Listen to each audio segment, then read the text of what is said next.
Fernando Marcos nos ofrece un documento similar de Badajoz de 1632, por el cual Pascual Rodríguez pone y asienta con el dicho Francisco González a Juan, su hijo, de edad de 9 años, que es privado de la vista corporal, para que por tiempo y espacio de 4 años primeros siguientes, que han de correr y contarse desde hoy, dicho día, y fenecerán a 12 de marzo del año que vendrá de 1636, haya de servir y sirva a el dicho Francisco González en todas las cosas y cosa que le mandare, y buenamente pudiere, y en ayudarle a rezar por las puertas de vecinos de esta ciudad, con quien está igualado el dicho Francisco González. Es curioso esto de la iguala. Y el susodicho durante el dicho tiempo le ha de dar de comer y beber y cama en que duerma, y el dicho Pascual Rodríguez le ha de dar de vestir y calzar, ropa limpia y lo demás de que tuviere necesidad.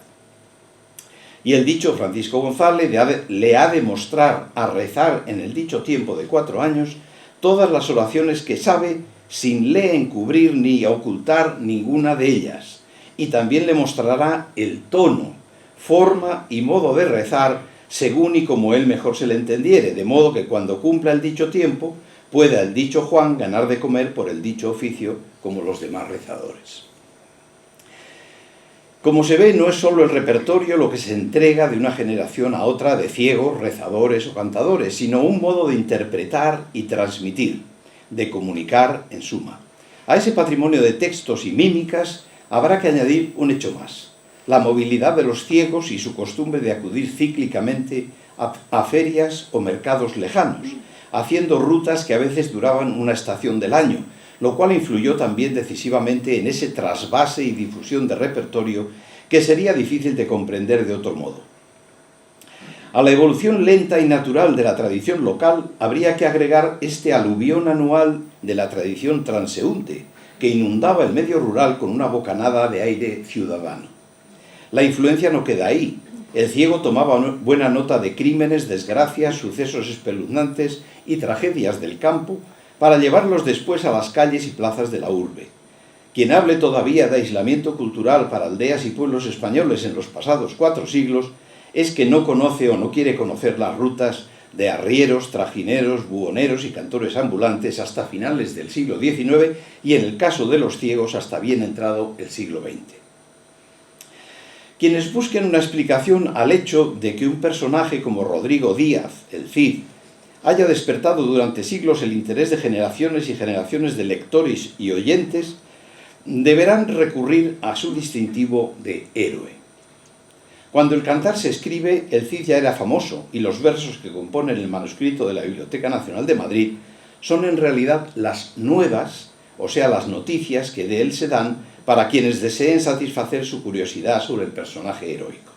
Como todos los héroes, el Cid tiene una personalidad múltiple que se adapta a las épocas, a los cambios sociales y a las conveniencias. Sus genes, su carácter, su comportamiento son, en cuanto humanos, muy cercanos a quienes se aproximen a escuchar los relatos que sobre él se vayan produciendo. Rodrigo suspira, sonríe, llora, sueña, se alegra y hasta reacciona de forma práctica o lógica ante los problemas que la suerte o el hado le plantean. También es mesurado, leal, valiente y bien nacido. Pero además de todo eso, lo que le da una especie de derecho que le eleva sobre el resto de los mortales es su capacidad para asumir el riesgo de enfrentarse a los conflictos, así como su virtud especial para solucionarlos.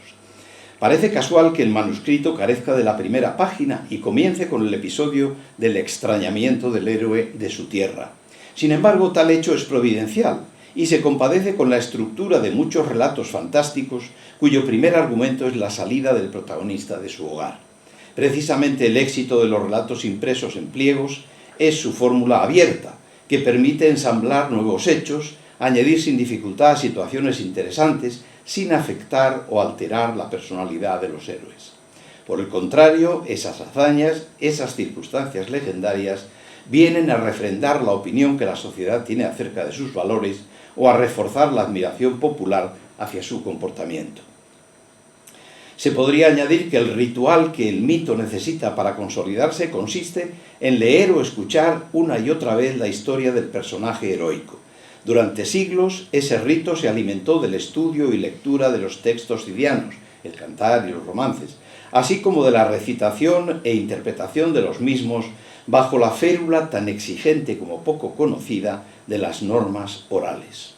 Por fortuna, entre los trabajos que ha generado el cantar, en concreto, tiene cada vez más interés aquellos que explican algunas de sus peculiaridades a través de los patrones salmódicos con que los cantores especializados transmitían esos relatos. De este modo, cabría considerar al cantar como la instantánea de una serie de hechos que antes y después de ser fijados por escrito, circularon en boca de esos especialistas, adaptando su forma y su ejecución a la habilidad del bardo, a la intención del ciego o a la curiosidad de la audiencia. Cantar y romances de pliego fueron configurando un perfil de Rodrigo Díaz que dejó de pertenecer a la historia para entrar por derecho propio en el ámbito de lo legendario. Sus rasgos se dibujan con trazos tan diversos como su pretendida bastardía o su probado arrojo, pero el carácter abierto de la historia que sobre él se urde permite que a las cualidades que se le atribuyen en el cantar, como mesura, oportunidad, madurez, honradez, se le añadan otras en el romancero, como generosidad, apasionamiento, fortaleza, discreción, sin dejar de alabar en todo momento su oficio y su condición de caballero, que no solo le definen, sino que lo encumbran.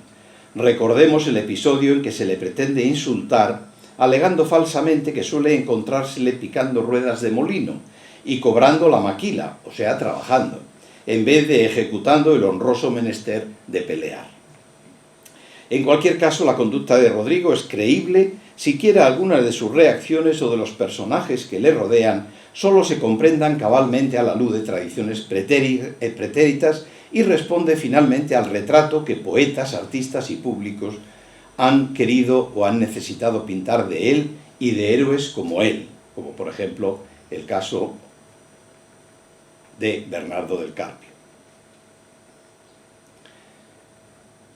que vemos aquí algunas muestras de pliegos. El enfrentamiento al poder o la prudencia para no enfrentarse a él son otros dos elementos que aparentemente se contradicen y sin embargo son virtudes complementarias en un héroe capaz de discernir y elegir lo mejor para actuar. El concepto de historia va cambiando y modificándose desde la Edad Media, en que las crónicas aceptaban sin rubor aspectos fantásticos y milagrosos, hasta llegar al siglo XIX en que la verdad trata de abrirse paso entre la maraña de hechos, cuentos y patrañas que llegan de edades pretéritas. Por poner otro ejemplo, me referiré brevemente a Los amantes de Teruel, narración que según Menéndez y Pelayo proviene de una invención apócrifa de Juan Yagüe de Salas, quien afirmaba haberla copiado de una antigua epopeya fechada en 1217. Menéndez y Pelayo demuestra que el relato es una ficción de Yagüe, que ni siquiera tiene barniz de antigua, dice Menéndez y Pelayo, excepto al principio, lo mismo que antes había contado en su fastidiosísimo poema publicado en 1616. Los motivos principales de la historia, amor y fidelidad, se trufan antes con otros aspectos que la tradición folclórica va introduciendo y desarrollando. El pliego que muestro está basado en la obra de Arzenbusch, quien respetó el año de 1217 para iniciar la trama. En fin, que el pliego es un excelente vehículo con el soporte de una voz adecuada para difundir historias, discursos, diálogos, coloquios, consejos, cartas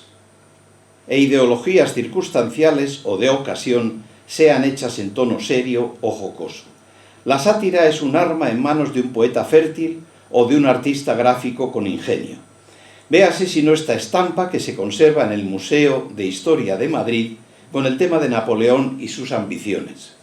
El emperador se encuentra haciendo planes entre Inglaterra, representada en la cumbre de la sagacidad, a la izquierda, y España, a la derecha, en la cumbre de la generosidad. El español, generoso, está en cuclillas diciendo: allá va eso para prueba de mi aprecio, perdona la cortedad, y está soltando un montón de zurullos que caen sobre la mesa del francés y le hacen exclamar: ¡ah, España ingrata! Un verso en la parte inferior izquierda reza: el que en el norte triunfó con la mentira y patraña, al intentarlo en España, ésta en su plan se cagó. Independientemente de los héroes y las hazañas bélicas, Predominan en los pliegos, especialmente en los siglos XVII y XVIII, las desgracias habidas en el mar y las escaramuzas tenidas con los piratas, quienes junto a valientes, guapos, toreros y bandoleros llenarán los dobleces de aventuras. Con la llegada en el siglo XIX de los diarios y periódicos se irá dando entrada a los sucesos siniestros como este, espantosos, terribles y horrorosos, que competirán en interés con los crímenes más atroces y espeluznantes, castigados finalmente con el garrote o con la prisión perpetua. Al contenido del papel, curiosamente, muy pocas veces se escribe papel, esto es curioso. Para denominar al pliego doblado, se van integrando sin dificultad los diferentes géneros en que se desarrollan los temas épicos y líricos. El romance octosilábico y asonantado, pero, como decía, siempre nuevo, las canciones, los trovos glosados, las décimas, las jácaras, los tangos, los gozos, tanto los de tono espiritual como los compuestos a lo profano en honor del venerado chocolate, como esta, por ejemplo, las jotas, las redondillas glosadas, los pregones, los chistes, los disparates, las bromas y todo lo representable, desde aquello que podía echarse en el reducido ámbito de un cuarto de estar, como un sainete, a lo que precisaba de una tramoya y unos actores como una tragedia. Desde soliloquios dieciochescos debidos a la pluma de Tomás de Iriarte, en los que se suicidaba la reina Dido,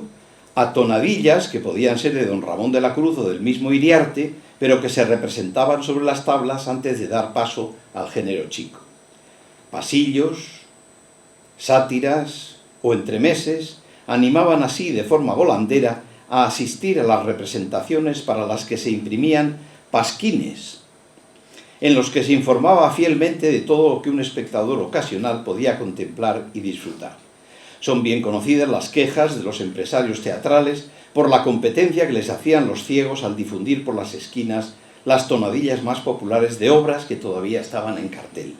Convertidos en actores de ocasión, los ciegos aprovechaban el éxito de alguna obra teatral para suplantar en la calle a sus protagonistas e introducir morcillas que sacaban de quicio a los sesudos dramaturgos.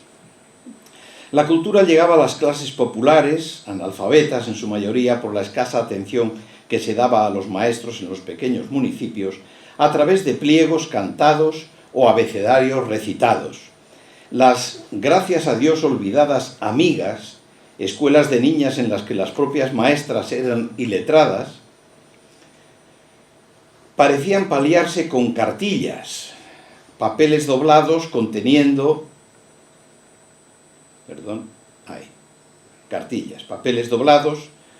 conteniendo las oraciones básicas y algunas nociones aritméticas cuyo privilegio de impresión mantuvo tan celosamente la Catedral de Valladolid, pese a los intentos fraudulentos de algunas imprentas, de lo cual sabe mucho Luis Resines, que nos acompaña hoy, para editar y vender ese tipo de documentos. La religiosidad del pueblo español fue el cimiento sobre el que se edificó la proliferación de novenas,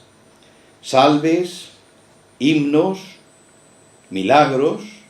verdaderos retratos, vidas ejemplares, despertadores y relojes espirituales para el fomento de la devoción, carteles admonitorios, como este un poco más moderno, pero también hecho en pliego,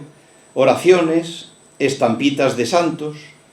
procesiones, que a veces se vendían en tiras para ser recortadas y pegadas en interminables rollos que luego los niños podrían visionar en pequeños teatrillos. Y hablando de recortables, entretenimiento bien extendido en toda Europa, tendríamos que mencionar los soldaditos para jugar, que en Francia fueron objeto de atención en la localidad de Epinal, y en España en los talleres gráficos de Bosch o de Paluzzi. Los niños imitaban en sus entretenimientos lo que veían en la calle, particularmente en el siglo XIX, tan prolífico en guerras, batallas, paradas y desfiles. Tampoco podemos olvidar los ventalles, como este, que se doblaba y se pegaba en ese abanico cuadrado catalán, y los abanicos, este es un precioso papel para abanico que se pegaba sobre la varilla, el varillaje.